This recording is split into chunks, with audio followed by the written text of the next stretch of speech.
Welcome to Money on Tap.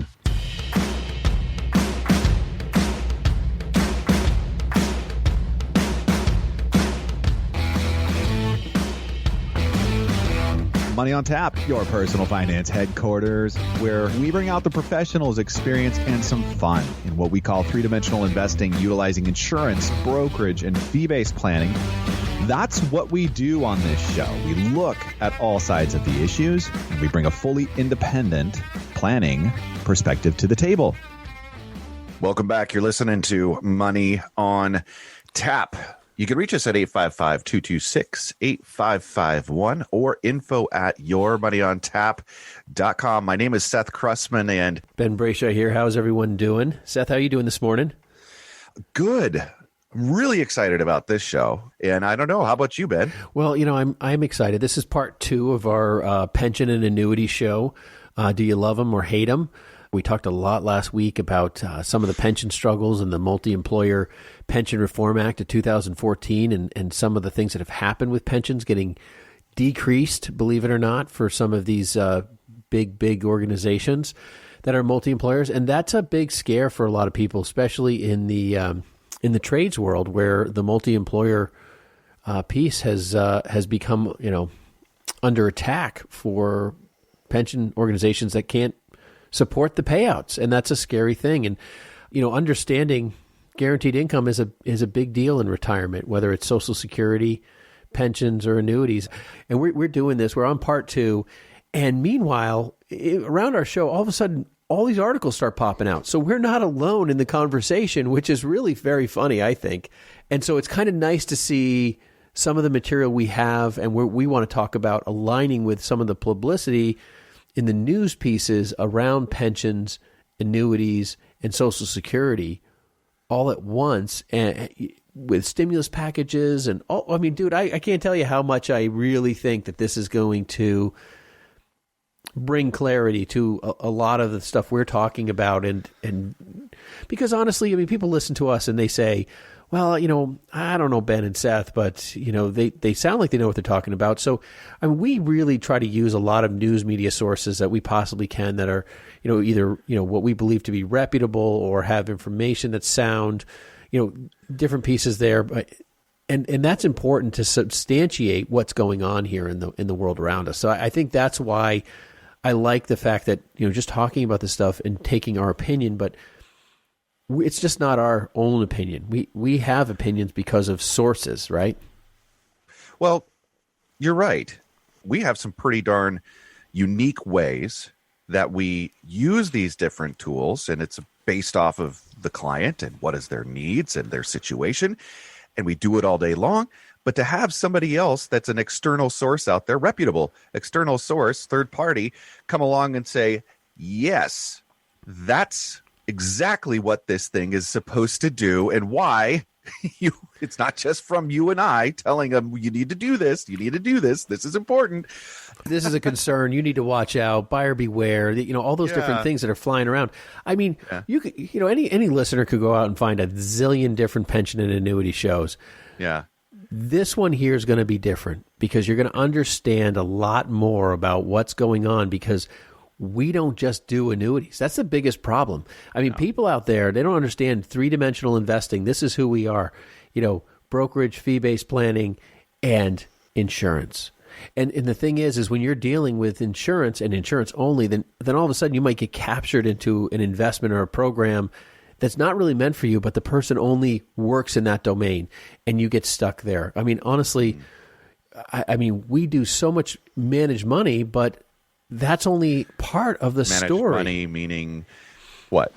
Fee-based investment planning, buying stocks, bonds, mutual funds, ETFs, getting in that you world. mean like Fisher? Is that what you're trying to say? Like, like we're a fiduciary and we only do this as a fee-based program to enhance you. Like we put your needs first. That's the fiduciary standard, right? And people put this out there as like, hey, look at us. We're the only person out here doing this for you. Everybody else is over here doing this. these things that are shady and only benefits their wallet and all that kind of stuff. It's so ridiculous. Each side is saying, this is only the way to go. And then this side saying, this is only the way to go. And you got Fisher and you got whatever that guy is that's on CNBC talking about only buying index annuities all day long. And that's where all your money should be. I mean, folks, you know what? If you're working with somebody who's only licensed in one domain, that is the number one buyer beware. Because you're only going to get one perspective, and that's a real problem. And I love the fact that we can just unbiasedly, I mean, we have our biases, but I mean, like, if someone wants to buy managed accounts, we don't really care. You want to buy an annuity, we don't really care. I mean, you just, whatever fits your need. It's all about planning and what your goals are. And when you have your goals lined out, it will all come together. I mean, I can't tell you how many people, once you sit down and you understand what you want, it really makes sense once you see the plan. Once you see exactly what you can do, because the average investor is just not aware of it, you know? So anyways, I'm excited for the show, Seth. And boy, that's a big, long intro for us. Not normal. So it is. We're going to do something else right now. It's called Money in the News.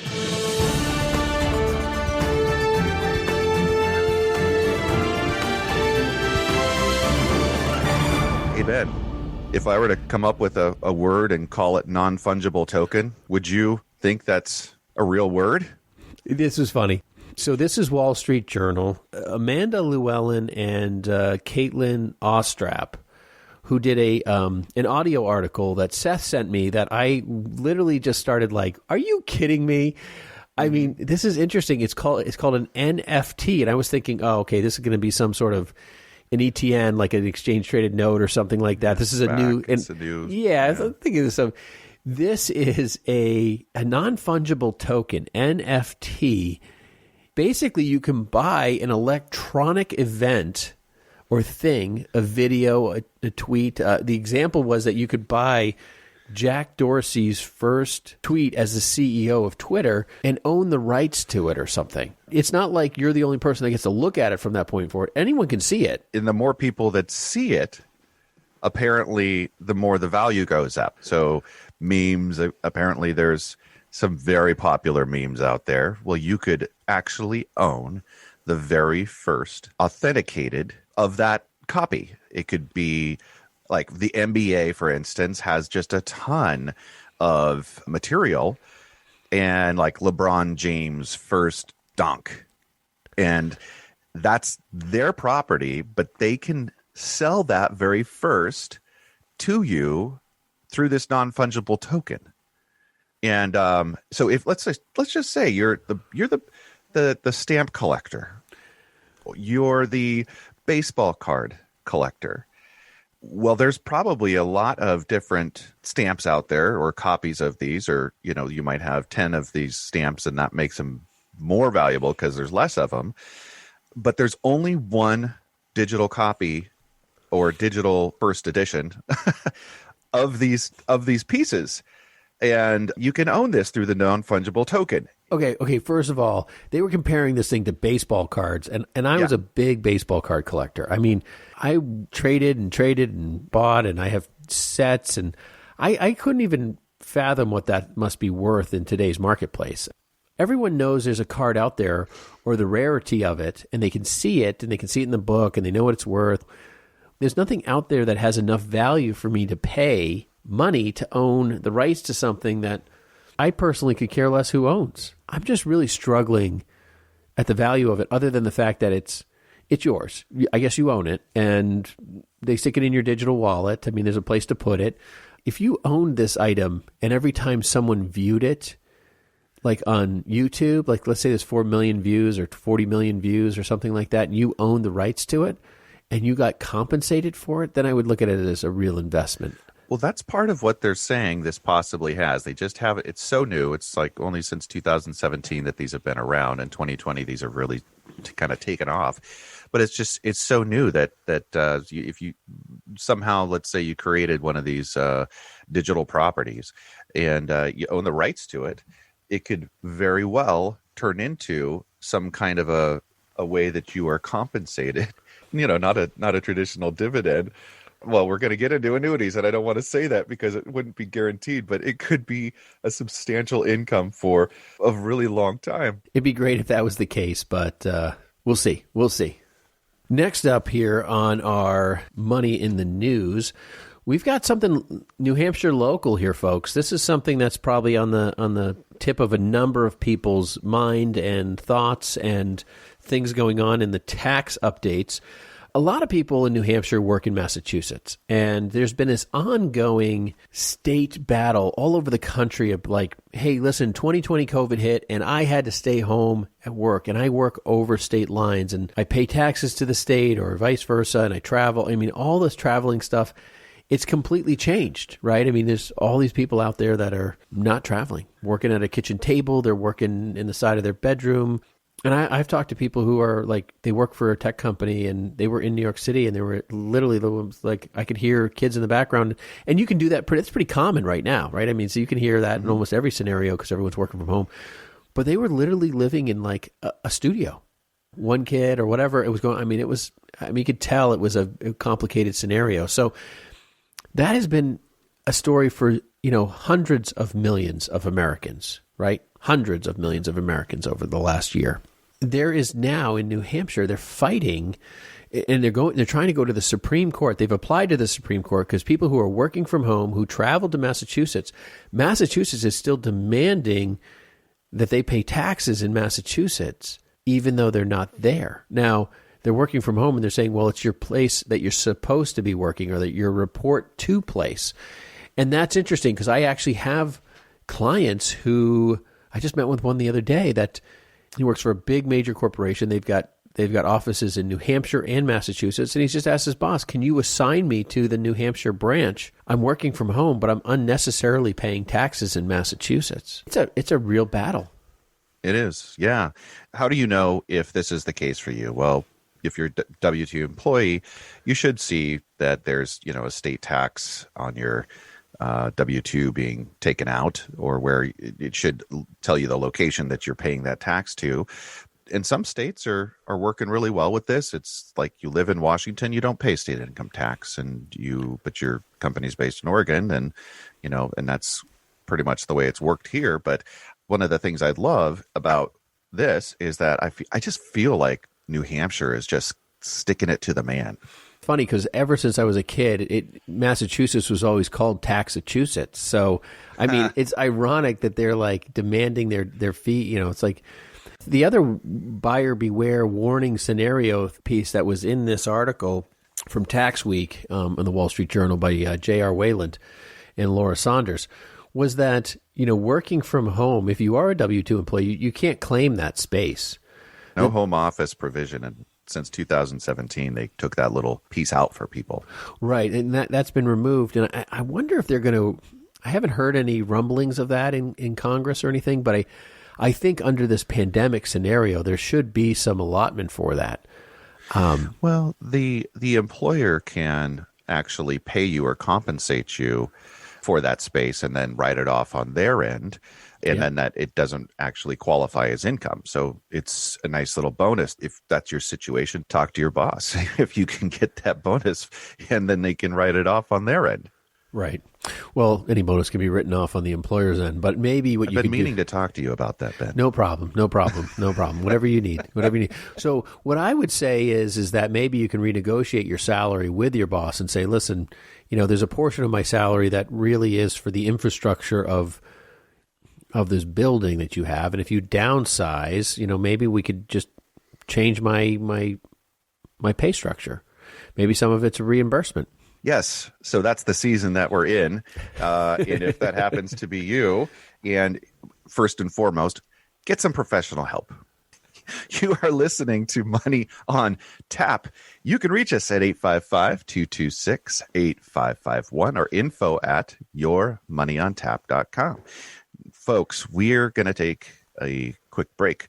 And when we come back, it is part 2 of annuities. Do you love them or do you hate them? We're going to get into some solutions around pensions. We're going to talk about this pension crisis here that we have, and some hope for some of those.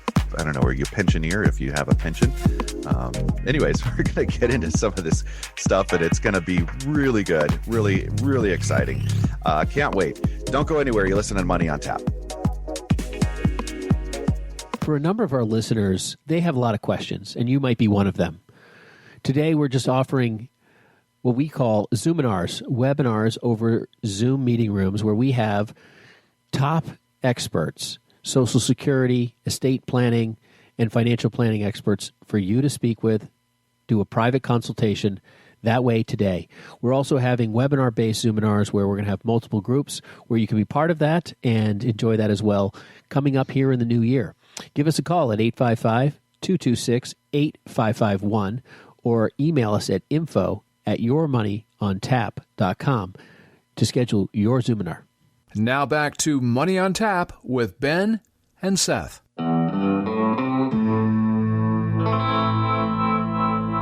Welcome back. You are listening to Money on Tap. You can reach us at 855-226-8551 or info@yourmoneyontap.com. And part of this stuff that we usually introduce, just to give you a little bit of familiarity to Ben and myself, is, what do we do? We're financial planners. We're independent financial planners. And Ben's in New England, and I'm in the northwest corner of the greater United States, also known as Portland, Oregon. And we love doing what we're doing. And part of the purpose here today is to help you, to educate you on some of the things that we do in our financial planning world and are really important for us.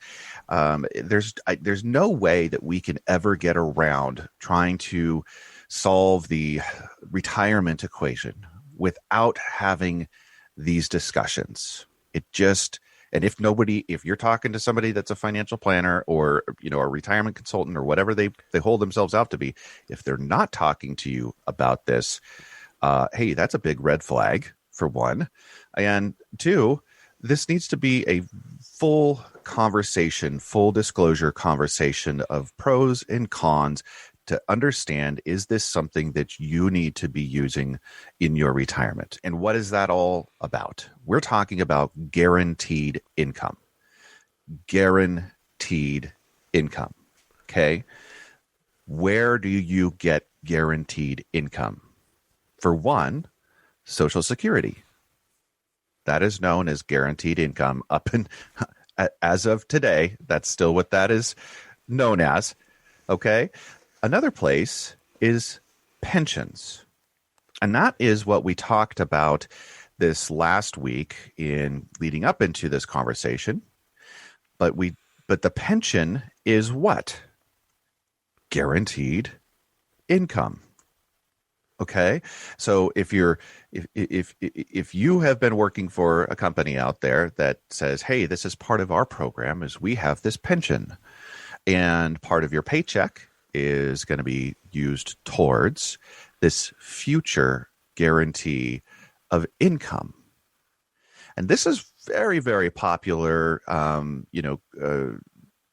of the work design, it's been around since the Roman times, but it has become very much a part of our work fabric, especially in the 20th century.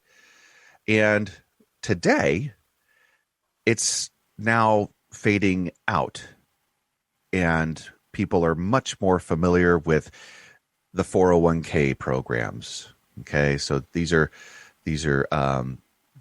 defined benefit programs that just more people are. It's just a far more popular structure for people to be investing towards their retirement. So 2 places so far: Social Security, pension, and what else? Annuities. That's what's going to get us into the beginning of this conversation here. We're going to spend a little bit of time, actually, because it just came out and it's so appropriate. But the article that we're going to reference here is by Brett Arends, and you can find it on MarketWatch. So this is not just Ben and Seth talking up their ideas and what they like. Okay. we're very much into this discussion. And like I said before, you should be having this discussion with whoever you're working with and understand why. Why is this important? You know, Seth, when we talk about the 3 guarantees, I think that wraps it up. And if you think there's something else out there that's guaranteed income, you know, you're gravely mistaken.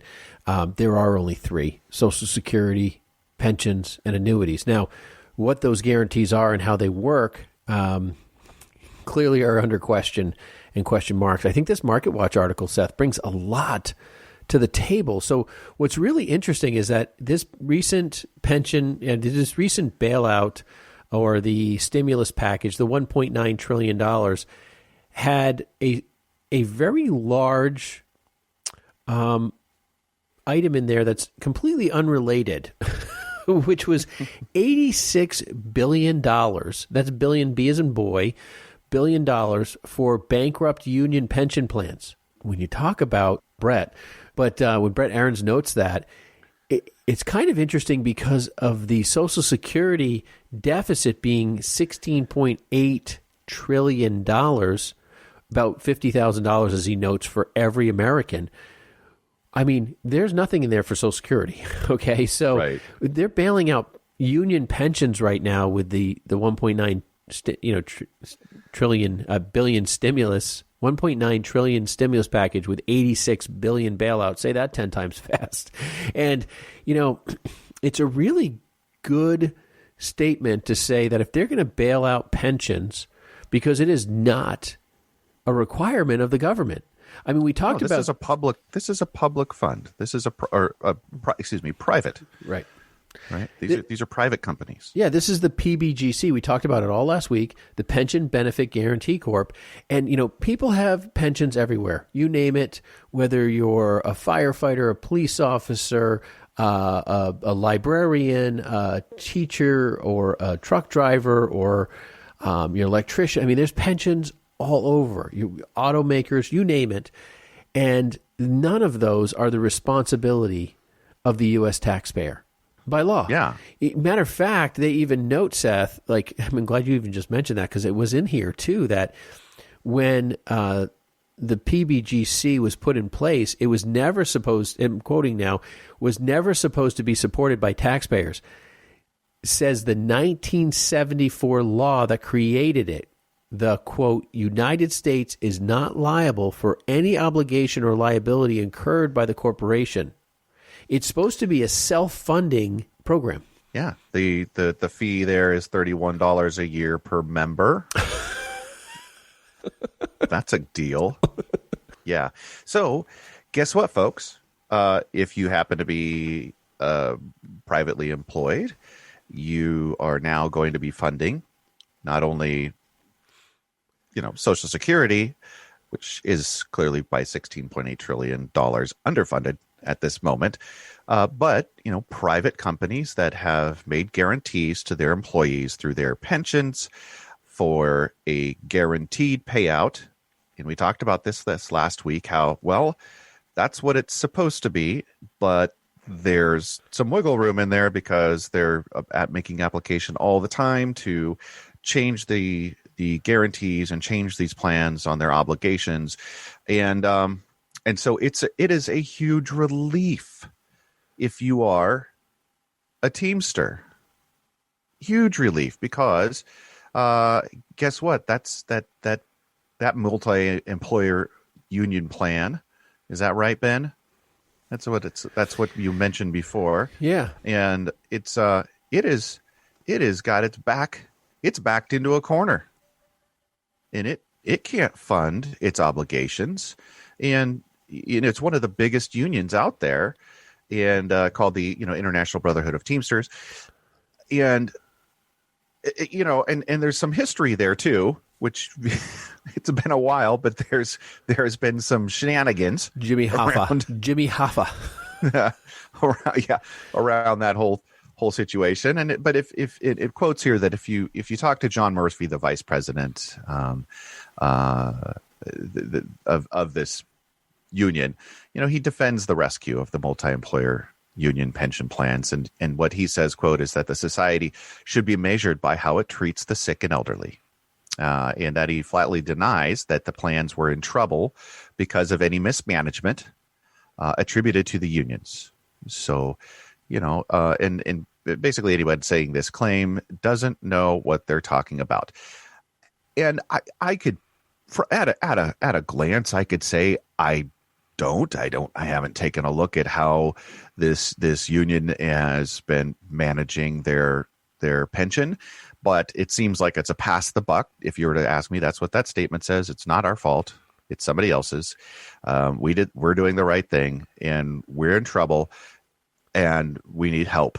And we're more than happy that, this $86 billion is going to be going into rescuing these pension programs. And it might sound a little harsh, the tone that I have, or the tone that Ben has at this point in time, because it's a challenging topic for us. We're in the business of trying to make sure that our retirees are okay. And so, do we want them to have pensions that work? Absolutely.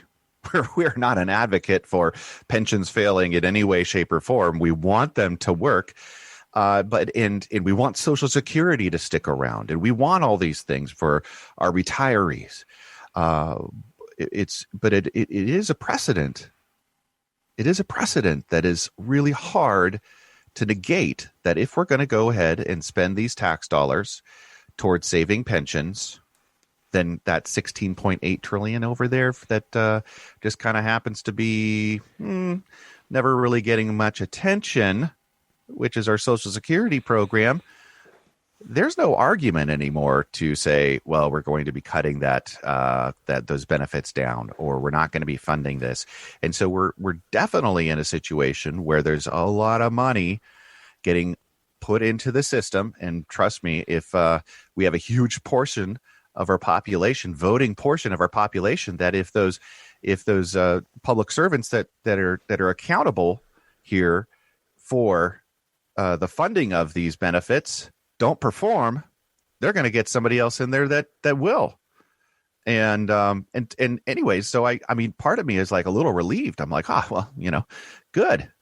I guess we're not going to have to worry about Social Security going away. But then there's another part of me that understands that, part of the inflation equation happens to be, what is the inventory out there for our money, and we're going to have a conversation maybe a week or two down the road about what does that look like, the inflation conversation, and how is some of this going to trickle through affect work. So there's a lot of concern around this for us at the same time, because we want your dollar to actually have value. Yeah, I wonder how much of the inflationary piece of this is going to catch people on Social Security when they're not doing inflationary increases, because they don't have to do them. I mean, it's something that's voted on. They don't have to do them. They're usually not as much as inflation is. And I wonder if that's just going to stagnate to allow Social Security to devalue itself. I mean, that's kind of my thinking of what it would be.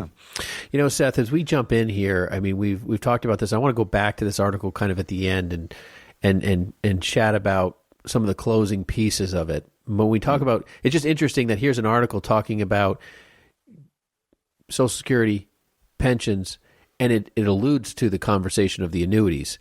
And because, it's funny, I mean, I've worked with managing money in major unions that actually put money into annuities specifically, purchase annuities with their funds as a secondary version of a pension. Kind of funny that they do that.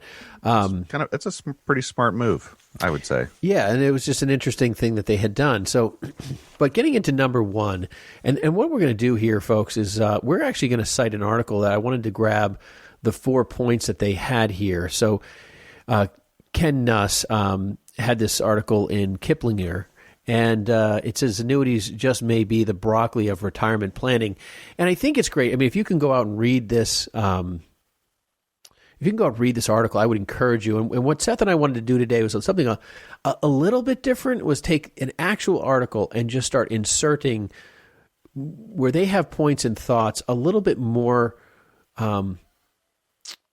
a little bit more fluff, like allow you to really hear what's going on in the conversation when we read this article. Because if you go back and read the article, you'll see what you hear. And I think when we actually interpret the article and how we hear it, we may be able to add a little bit more breadth and depth for you as you go through this. But the first thing that's kind of on everyone's mind, it's annuities just may be the broccoli of retirement. Now, I happen to like broccoli, but I think the point is that it's meant to be the vegetable no one really cares to have. Brussels sprouts. It's funny how people have these preferences. Like my family, we've got them. I'm like, one sister, she's like can't stand asparagus. The other one can't. It's one of them. I think it's cucumbers. I forget. No, it's true. It's so true. But the first thing here is, what is the reluctance around buying an annuity? That's a great conversation piece, right? I mean, there's so much stuff out there that adds issues around annuities and why you might do it. The first objection that we usually hear, or the marketplace usually hears, is fees. They're expensive.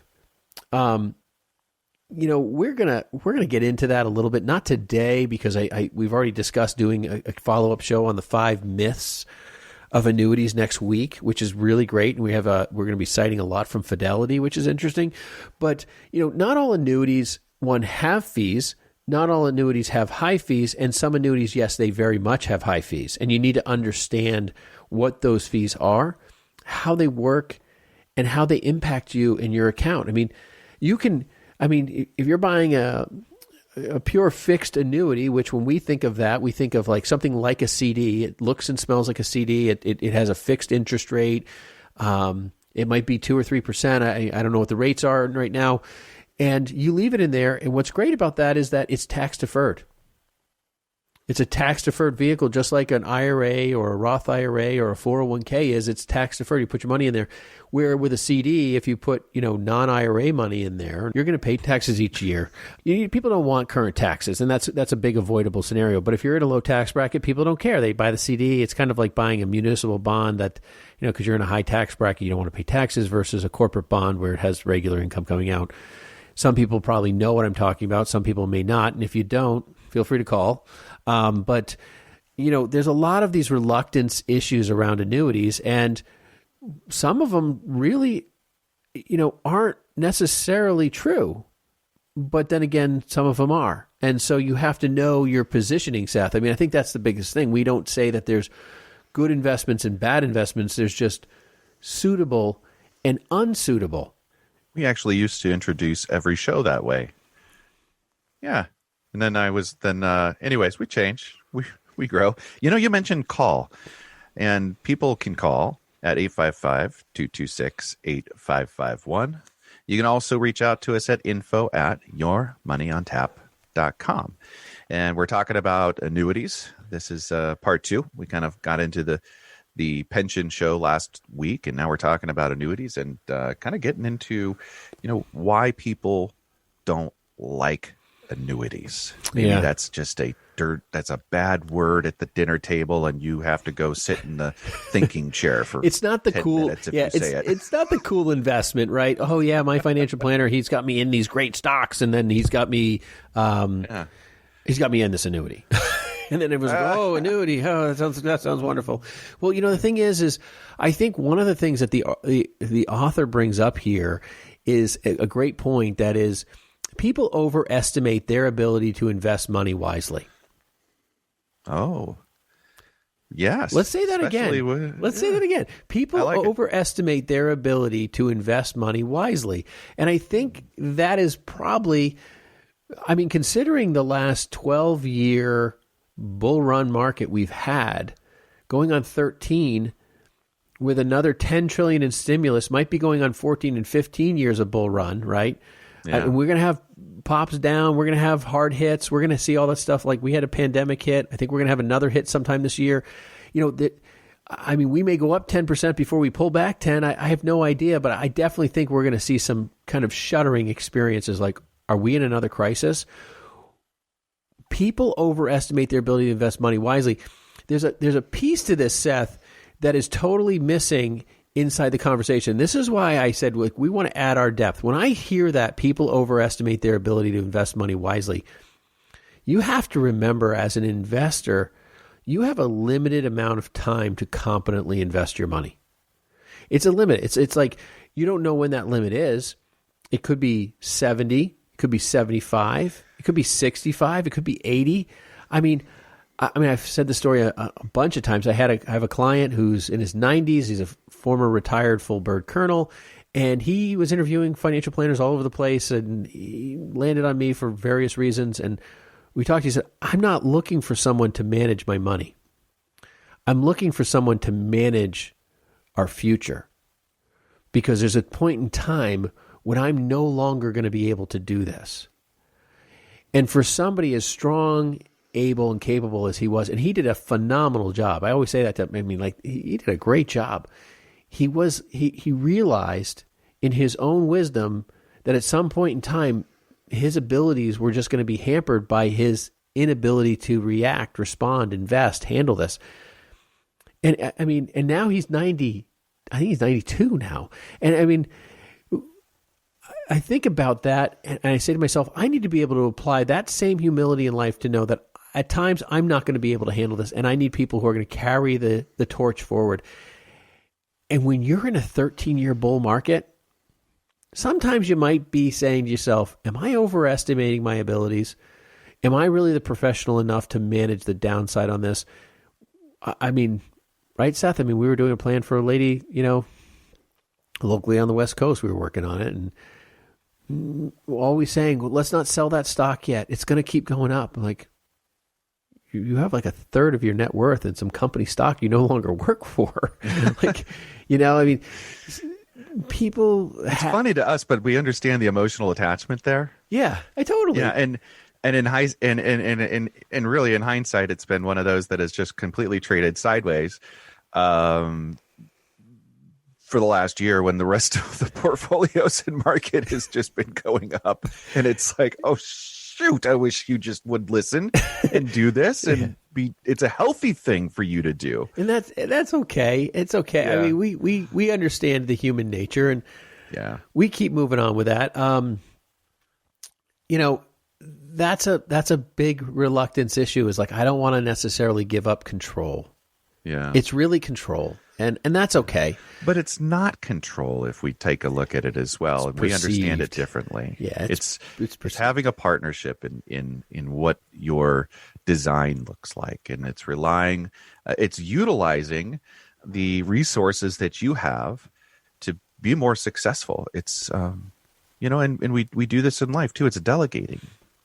Yeah. No, it's true. It's true. The other one is, one thing about annuities, we talked about the 3 guarantees to pay income, right? Social Security, pensions, and annuities.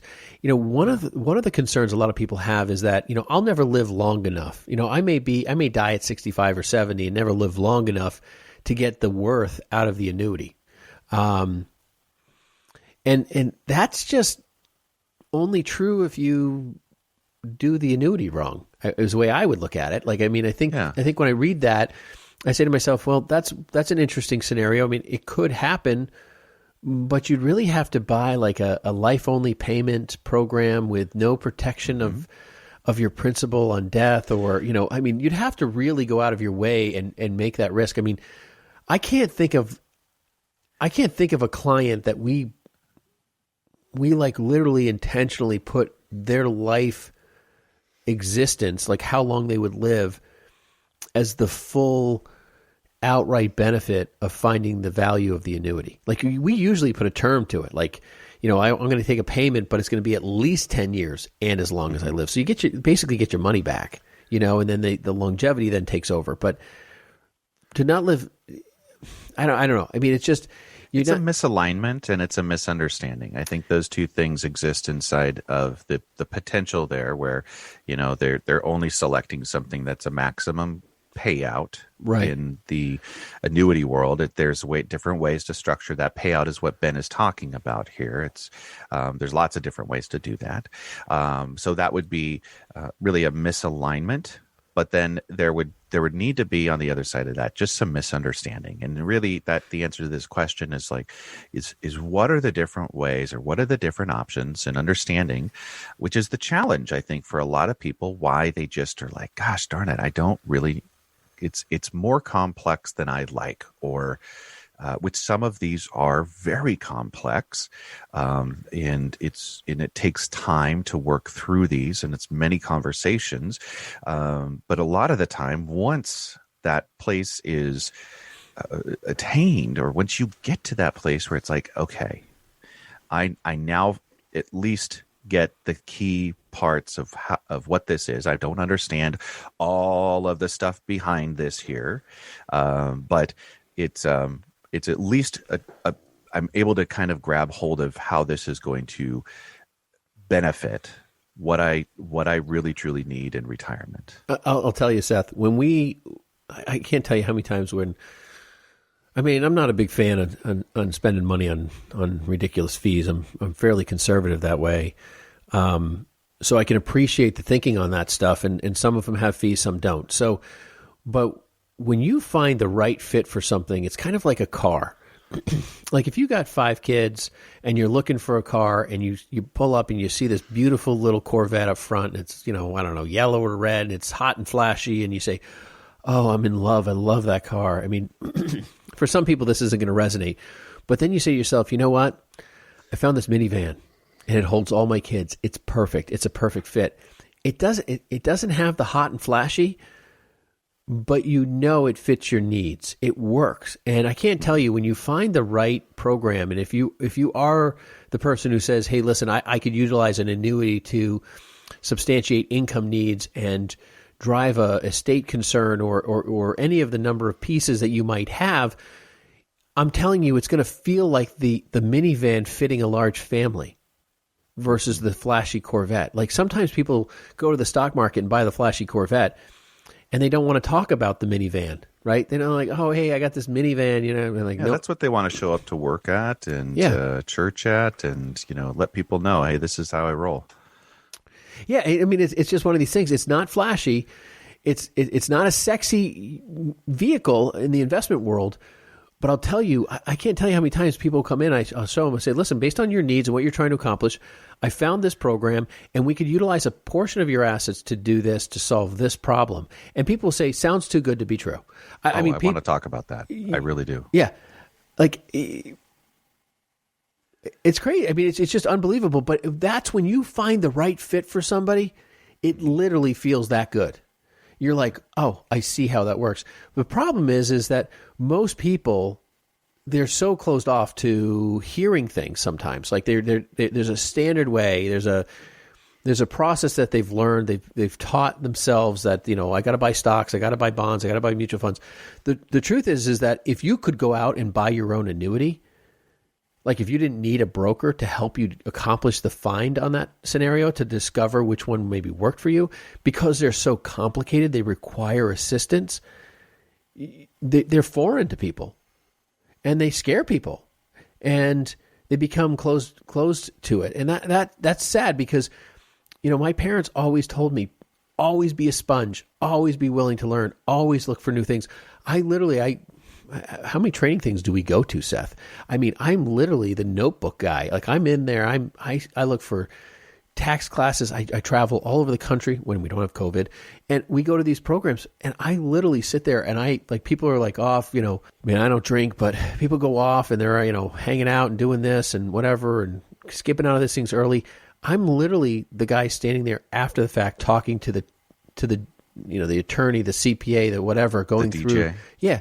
The DJ. And those are, because digging is what I need to do. I need to know as much as I possibly can to help my clients as things change.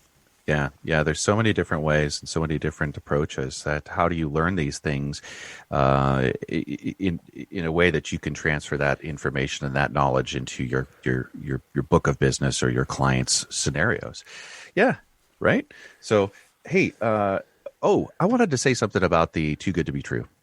And I don't know if this is you, but if you've ever bought life insurance, this is kind of how these work, is these are life insurance products. Annuities are life insurance products, and some of the guarantees on them are the pieces that Ben will say that's too good to be true. And I've had people even ask me this question. There's no wrong question here, but let's just say you're buying $1 million term policy for $50 a month, and you pass away in the first year. Well, $1 million gets passed to the beneficiaries or the estate, whichever. And boy, that math doesn't make sense, does it? How could you possibly do that? The insurance companies must be going out of business all the time because they've offered these benefits that are just too good to be true, and that's just not the way money works, right? That's the way that insurance companies are invested, the way that they're able to provide products and services and still stay profitable. It is a very large numbers equation, and there's a lot of actuaries in the background that are taking care of these pieces, and they're far better at doing what they do for the insurance companies than these pensions have historically. I mean, that's, I think, where we go back to the buck trying to get passed in the pension piece. There is to some of these actuaries that have said we can do this over here. We're going to take a quick break. You can reach us at 855-226-8551. You're listening to Money on Tap. We are talking about annuities. We're going to come back and we're going to get through some good stuff. So don't go anywhere. Ben, how often do we have somebody come into the office and they don't have a financial plan? And how critical is it for us to put the pieces together and make sure that their future, their retirement, is a successful experience? We talk about it all the time here at Money on Tap. If that's you, give us a call at 855-226-8551 or info@yourmoneyontap.com. Whether you have 100,000, 500,000, 5 million. Look, folks, we have the right planner for you. Whether it's Ben or myself, Seth Krussman, we're here for you to get the plan together and make sure that next step is right. Now back to Money on Tap with Ben and Seth. Welcome back. You're listening to Money on Tap. You can reach us at 855-226-8551 or info@yourmoneyontap.com. We have been a little long in the tooth here on some of this topic, and we're going to go ahead and try to make it to some key points here and wrap it up. Ben, you were going to talk a little bit about the PBGC, the Pension Benefits Guarantee Corporation. Is that right?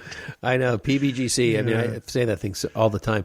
Seth, thanks for mentioning that, because I had mentioned earlier in the show that we were going to talk about the Market Watch article again, and next week we're going to talk about 5 myths. So we'll bring back some points that we have talked about a lot here today, and we could talk forever on these topics.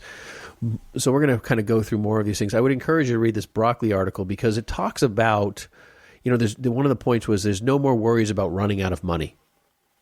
That's the thing, right? So annuities, basically, when you buy an annuity, not only do you have the insurance backing of that company, you have their reinsurance, and then you have the state insurance pool backing this stuff too, up to a certain dollar amount as well. And in my understanding, though it's not layman's, my understanding is that there's significantly more financial support than the PBGC has, except for the fact that now that $86 billion has been given by the federal government to, even though the law says we can't. So our taxpayer dollars are funding that. But I mean, Seth, we do so much pension maximization conversations, like how do you maximize your pension payout? And there's been a lot of conversations over, will my pension ever exist in the future, or will it be cut down? Will it be diminished? Will my pension organization go defunct, and then PBGC steps in and says, we'll pay you this much versus, the 2 or 3 times maybe more you were getting? There's a lot of woes and fears over that. What I would say is there's a really healthy conversation for you to have with a financial professional, whether or not your pension really is a strong one. Like the state of New Hampshire's pension is in the top 10 worst funded pensions in the country. Those are large concerns, and I think people need to understand, hey, this is the pension I have. If I did an annuity, this is what they would give me if they offered me a buyout. So A lot of pension companies have been trying to get more and more pensions off their books, offering people a sum of money to forgo their long-term pension. You may want to look at that offer and see if an annuity company can match it. I've had times where it's beaten the pension company.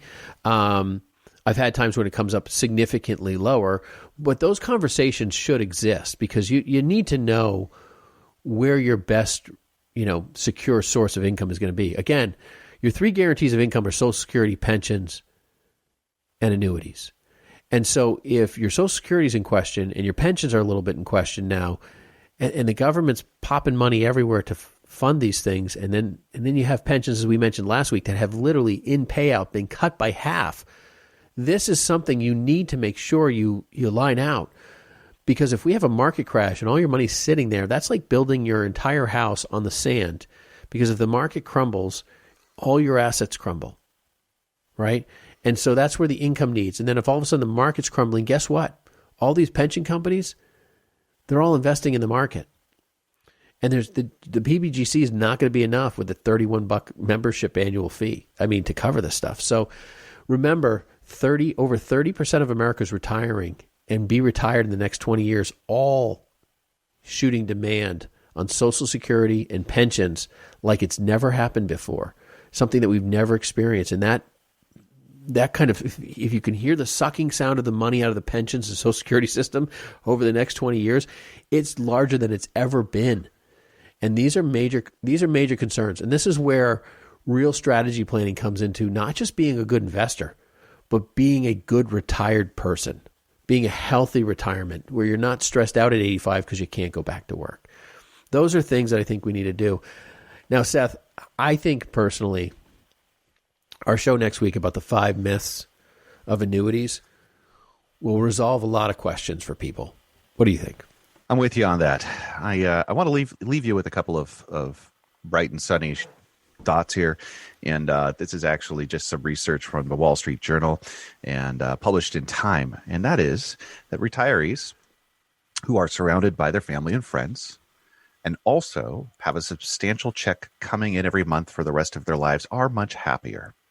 And that's not us, that's them that's saying that. And there's other research out there from LIMRA, another research organization that provides that 74% of retirees who have a pension-like or an annuity-like income feel far more comfortable that they're going to be able to survive and do well even into their 90s in retirement. And it's that word, that guarantee word that I think is it's what's so critical in trying to get these foundational pieces in your retirement and at least have something that whether the market goes up or comes down, you're not going to be subject to the whim of the market. Yeah, Seth, I was in that article, we had another article we didn't even reference from Kiplinger, and it noted that 73% of retirees who own an annuity believe they will be able to live the retirement lifestyle they wanted compared to just 64% of retirees who don't. One other thing, it's important to note, we talked about non-qualified money, the money outside of your IRA or your 401k that allows for the compounding to happen without the taxation in these annuities, but it's not exclusive. These annuities are not exclusive to non-qualified money. There's lots and lots of people who take Roth IRA money and put it into annuities, or IRA money or 401k money and transfer those into annuities. It's one of the benefits for non-qualified money. But this is not an exclusive program for non-qualified money. And we use these in so many different ways to not just fund lifestyle and guaranteed income. And that's one of the cool things about what it is that we have the opportunity to do. We can use these to try to fund your forever home and still retain an asset there that passes on to heirs. And it's incredible what we can start to do with these if you know what you're doing and you know how to take a look at the scenario to ultimately make sure that you have something greater than you ever possibly imagined to be able to pass on. It's not every situation that happens that way, but it is one of those things that we see more often than not, of how These are products that work so well for different places in people's retirement planning. Folks, you're listening to Money on Tap. We're so glad that we had an opportunity to spend this time with you. We can't wait to meet up with you again next week, where we're going to be talking about what are some of these 5 myths that are out there in this annuity world. And we'll break down some of these things. And hopefully it's been good for you. You've been able to take some of this information and apply it to whatever the strategies are you're working through right now. If that's you, or if you haven't started to have that conversation, give us a call at 855-226-8551 or info@yourmoneyontap.com. We'd love an opportunity to sit down with you and just be a counselor, a voice of understanding and reason to help you map out what retirement could look like for you. Thanks again, folks. Have a great week. The views expressed are not necessarily the opinion of this radio station and should not be construed directly or indirectly as an offer to buy or sell any securities mentioned herein. Investing is subject to risks, including loss of principal invested. No strategy, product, material, or tool mentioned can assure a profit nor protect against loss. Please note that individual situations can vary. Therefore, the information, products, materials, or tools mentioned should be relied upon when coordinated with individual professional advice. Past performance is not a guarantee of future results. This show may be subsidized in whole or in part by a product sponsor or issuer. Securities and advisory services offered through SagePoint Financial Incorporated, member FINRA SIPC, and a registered investment advisor. All other services offered through Brayshaw Financial Group LLC are independent of SagePoint Financial. SagePoint Financial and Brayshaw Financial Group do not provide tax or legal advice. Main office is located at 116 South River Road, Bedford, New Hampshire, 03110, and can be reached at toll-free 855-226-8551. Well, bye.